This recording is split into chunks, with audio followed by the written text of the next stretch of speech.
Bienvenidos a Misterios de la Economía, donde nos adentramos en los desconcertantes acertijos que dan forma a nuestro mundo financiero. Cuando Rusia lanzó su invasión a gran escala de Ucrania en febrero de 2022, el mundo observó con asombro, incredulidad y temor. La expectativa inmediata era que Moscú se enfrentaría a una rápida y devastadora caída económica. En respuesta a la agresión, Occidente desató rápidamente un aluvión sin precedentes de sanciones, dirigidas a sectores clave de la economía rusa. Estas medidas fueron diseñadas para aislar a Rusia financiera y económicamente. El objetivo principal era claro: paralizar la economía de Rusia, debilitar su capacidad para librar la guerra y, en última instancia, forzar una retirada de Ucrania. La esperanza era que la presión económica se tradujera rápidamente en un cambio político. Expertos de todo el mundo predijeron con confianza un colapso rápido y catastrófico de la economía rusa, un escenario que parecía casi inevitable, dada la gravedad de las sanciones. Las consecuencias anticipadas incluían estantes vacíos en las tiendas, lo que indicaba un colapso en las cadenas de suministro y una escasez de bienes esenciales. Un rublo sin valor, que caería en picada y haría casi imposible el comercio internacional. Y una máquina de guerra detenida, incapaz de producir o mantener el equipo necesario para sostener el conflicto. Sin embargo, al mirar hacia atrás, más de 2 años después, la imagen que emerge es mucho más compleja y matizada de lo que se predijo inicialmente. La economía de Rusia, aunque innegablemente maltratada y golpeada por las sanciones, ha mostrado un sorprendente grado de resiliencia. No se ha derrumbado de la forma dramática que muchos anticiparon. La pregunta entonces es: ¿cómo logró Rusia, enfrentando las que son sin duda las sanciones más duras y completas de la historia moderna, evitar la aparentemente inevitable ruina económica? ¿Qué factores le permitieron capear el temporal? El rublo, contra todo pronóstico, no solo sobrevivió, sino que incluso experimentó períodos de relativa estabilidad. Las tiendas, aunque quizás no ofrecían la misma variedad que antes, en gran medida se mantuvieron abastecidas con bienes esenciales, evitando así el pánico generalizado y la escasez. Y, quizás lo más significativo, el esfuerzo bélico continuó, impulsado por una industria de defensa nacional que resultó ser más adaptable de lo que muchos habían predicho. Este resultado inesperado desafió las expectativas iniciales de los responsables políticos occidentales y de los analistas económicos por igual. Reveló las limitaciones y complejidades de la guerra económica, destacando los desafíos de predecir y controlar las consecuencias económicas de los conflictos geopolíticos. Hoy, desglosaremos los factores clave que contribuyeron a la sorprendente adaptación y resiliencia económica de Rusia. Examinaremos todo, desde las maniobras poco convencionales del Banco Central para estabilizar el rublo, hasta los pivotes energéticos estratégicos que permitieron a Rusia encontrar nuevos mercados para sus vastos recursos naturales. Y, fundamentalmente, exploraremos la resiliencia y adaptabilidad del propio pueblo ruso, que ha soportado la peor parte de la perturbación económica. Así que, desvelemos el misterio de por qué la economía de Rusia no cayó como se predijo, analizando las estrategias y circunstancias que desafiaron las expectativas, y consideremos lo que esta resiliencia inesperada podría significar para el futuro de la guerra económica y el equilibrio de poder global. 24 de febrero de 2022. Una fecha grabada en la historia, un día que irrevocablemente alteró el panorama geopolítico. El mundo observaba con gran expectación cómo se desarrollaban los acontecimientos, sin ser consciente de las profundas y duraderas consecuencias que estaban a punto de desatarse. Fue un punto de inflexión, un momento en el que el orden mundial existente fue desafiado, y el futuro se cubrió de incertidumbre. Todo cambió ese día. A medida que las tropas rusas cruzaban hacia Ucrania, una nación soberana, el acto de agresión envió ondas de choque por todo el mundo. La invasión marcó una dramática escalada de tensiones que se habían estado gestando durante años, rompiendo la frágil paz que se había mantenido con tanto esfuerzo. Fue una clara violación del derecho internacional y un desafío directo a los principios de soberanía nacional e integridad territorial. Los mercados globales entraron en pánico, reaccionando rápida y bruscamente a la crisis que se desarrollaba. Los inversores, temiendo lo desconocido, se apresuraron a vender activos, desencadenando una cascada de caídas en las bolsas de valores de todo el mundo. La incertidumbre en torno al conflicto y su impacto potencial en la economía global enviaron temblores a través del sistema financiero, creando un clima de miedo e inestabilidad. la bolsa de Moscú, el corazón del sistema financiero ruso, se vio obligada a cerrar en un intento de detener la ola de ventas por pánico y evitar un colapso total del mercado. El cierre fue un claro indicador de la gravedad de la crisis y la vulnerabilidad de la economía rusa a las presiones externas. Fue una medida desesperada tomada para intentar recuperar el control frente a las abrumadoras fuerzas del mercado.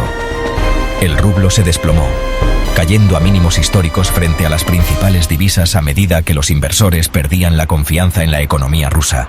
La rápida devaluación de la moneda erosionó el poder adquisitivo de los rusos comunes y avivó los temores de hiperinflación. La inestabilidad del rublo exacerbó aún más la agitación económica y aumentó la sensación de incertidumbre que se apoderaba de la nación.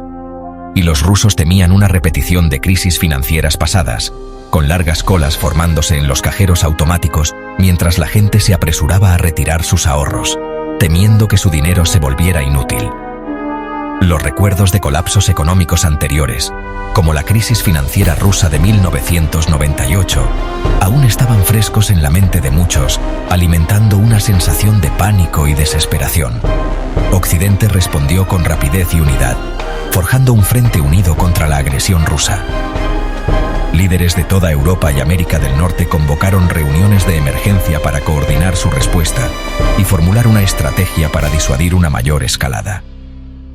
El sentido de solidaridad y determinación era palpable a medida que las naciones dejaban de lado sus diferencias para enfrentar una amenaza común, lanzando un aluvión de sanciones para aislar a Rusia de la economía global, con el objetivo de paralizar su capacidad para financiar la guerra y ejercer presión sobre el Kremlin para que cambiara de rumbo. Estas medidas se dirigieron a sectores clave de la economía rusa, incluyendo las finanzas, la energía y la defensa, con el objetivo de infligir el máximo dolor económico. Los principales bancos rusos fueron desconectados de SWIFT, el sistema global de mensajería financiera, aislándolos eficazmente de la red financiera internacional. Esta medida hizo extremadamente difícil para los bancos rusos realizar transacciones transfronterizas, lo que obstaculizó gravemente su capacidad para participar en el comercio y la inversión internacionales. Y cientos de miles de millones en reservas del Banco Central fueron congelados, impidiendo que Rusia accediera a sus tenencias de divisas y limitando aún más su capacidad para apuntalar el rublo o financiar su esfuerzo de guerra. Esta acción sin precedentes asestó un duro golpe a la estabilidad financiera de Rusia y debilitó significativamente su posición económica. Gigantes multinacionales como McDonald's y BP huyeron, suspendiendo sus operaciones en Rusia y uniéndose a un creciente éxodo de empresas occidentales. Estas decisiones, aunque costosas para las propias empresas, enviaron un poderoso mensaje de condena y solidaridad con Ucrania, simbolizando el repentino aislamiento de Rusia de la comunidad global y el corte de los lazos económicos y culturales que se habían construido durante décadas. La partida de estas marcas icónicas sirvió como un recordatorio visible de las consecuencias de las acciones de Rusia. El objetivo: infligir el máximo dolor a la economía rusa, paralizar el esfuerzo bélico cortando el acceso a recursos y tecnologías vitales, y presionar a Putin desde dentro creando dificultades económicas y descontento entre la población rusa. Para muchos rusos, la pérdida de marcas occidentales, desde comida rápida hasta moda, fue una clara señal de la nueva realidad de su país, una representación tangible de las consecuencias económicas y sociales de la guerra. El mundo había trazado una línea, una clara demarcación entre quienes defendían el derecho internacional y quienes lo violaban. La guerra económica era ahora el arma principal en este nuevo conflicto global, una batalla librada con sanciones, restricciones comerciales y presión financiera. El shock inicial fue inmenso, una interrupción repentina y dramática del orden económico global, dejando el futuro de Rusia profundamente incierto, su economía golpeada y su posición internacional disminuida. Pero la historia apenas comenzaba, las consecuencias a largo plazo de la invasión y la respuesta de Occidente aún no se comprendían completamente. La campaña de sanciones fue implacable y con muchos frentes. La primera ola se dirigió a las finanzas, cortando bancos, congelando activos y aislando a Rusia del capital global. Luego vino la tecnología, con controles a la exportación de semiconductores y componentes avanzados, con el objetivo de paralizar el ejército y la industria de Rusia. El tercer frente fue la energía.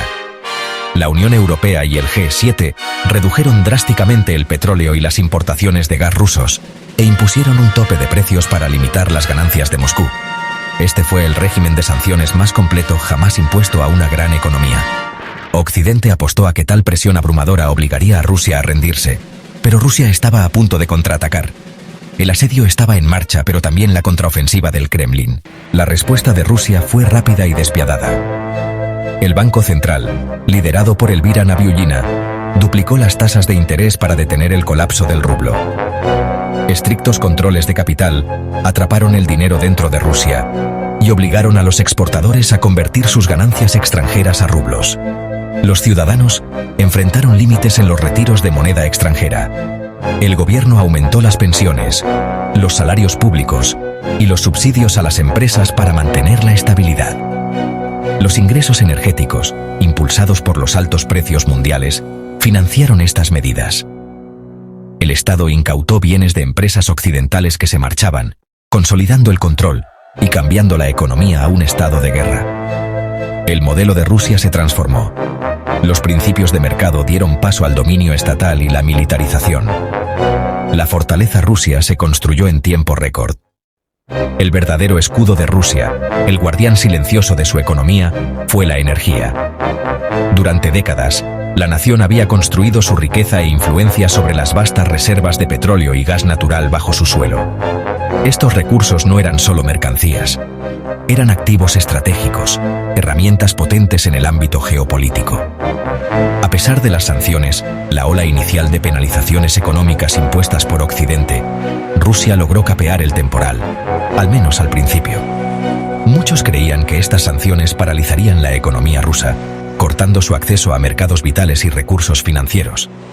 Pero inesperadamente, el aumento vertiginoso de los precios del petróleo y el gas llenó las arcas estatales hasta desbordarse. El mercado energético global reaccionó a la incertidumbre, llevando los precios a máximos históricos. Este aumento en los ingresos proporcionó un amortiguador crucial para la economía rusa, compensando algunos de los impactos negativos de las sanciones. Esto sucedió incluso cuando los volúmenes de exportación a Europa cayeron. El continente, una vez muy dependiente de la energía rusa, comenzó a reducir su dependencia, buscando fuentes alternativas e implementando medidas de ahorro de energía. El boicot energético de la Unión Europea dolió, creando desafíos significativos para las naciones europeas, mientras luchaban por asegurar suministros de energía alternativos. La crisis energética se apoderó del continente, afectando a industrias y hogares por igual. Pero a corto plazo, creó una ganancia inesperada para Moscú. La oferta reducida y el aumento de la demanda global se tradujeron en precios más altos, beneficiando a Rusia a pesar de la disminución del volumen de exportación a Europa. Rusia giró rápidamente hacia Asia, reconociendo las crecientes demandas de energía de la región y la voluntad de las naciones asiáticas de comprar su petróleo y gas con descuento. Vendiendo petróleo con descuento a China, forjando nuevas alianzas y fortaleciendo los lazos existentes con la segunda economía más grande del mundo. Este cambio estratégico ayudó a mitigar el impacto del boicot europeo. E India, otro actor importante en el mercado energético global, que compró con avidez el suministro, aprovechando los precios más bajos y asegurando sus propias necesidades energéticas. Esta afluencia de demanda de China e India proporcionó un salvavidas crucial para el sector energético ruso. Una flota de petroleros en la sombra, una red clandestina de embarcaciones que operan fuera de los límites de las regulaciones internacionales, y la logística creativa mantuvo las exportaciones fluyendo, asegurando que el petróleo y el gas rusos continuaran llegando a los mercados globales a pesar de las sanciones y restricciones. Eludiendo las restricciones occidentales, navegando a través de canales complejos y a menudo opacos, para sortear el impacto previsto de las sanciones. El tope de precios del G7 intentó limitar las ganancias, con el objetivo de restringir la capacidad de Rusia para beneficiarse de sus exportaciones de energía, al establecer un precio máximo para su petróleo. Pero Rusia encontró soluciones, demostrando su resiliencia y adaptabilidad frente a la presión económica. Usando sus propios barcos e intermediarios, creando una compleja red de transacciones y entidades para ocultar el origen y destino de sus exportaciones de energía. Los ingresos energéticos mantuvieron al gobierno solvente, proporcionando los recursos financieros necesarios para mantener los servicios esenciales y financiar sus operaciones en curso, y la maquinaria de guerra en funcionamiento, alimentando el conflicto y manteniendo sus capacidades militares, a pesar de la condena internacional y la presión económica. Las sanciones de Occidente, irónicamente, diseñadas para debilitar la economía de Rusia y limitar su capacidad para librar la guerra, enriquecieron a Rusia en la fase inicial, proporcionando un impulso inesperado a su economía y reforzando sus reservas financieras. El salvavidas energético nunca fue realmente cortado, demostrando la naturaleza compleja e interconectada del mercado energético global y los desafíos de aislar a un importante productor de energía. La supervivencia de Rusia dependía de algo más que solo el petróleo. Necesitaba nuevos socios. Mientras Occidente se unía, gran parte del sur global se mantuvo neutral o amistoso.